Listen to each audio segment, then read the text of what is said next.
If you've ever lost or had a smartphone stolen, you're not alone. In the United States, 113 smartphones go missing each minute. That's 160,000 a day at about 30 million a year.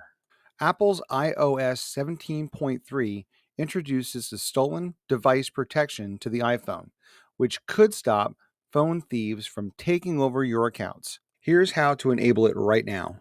The feature, called Stolen Device Protection, adds extra layers of security to your iPhone when someone tries to access or change sensitive settings on your device. You need to make sure that your iPhone is updated to iOS 17.3 and face recognition is enabled.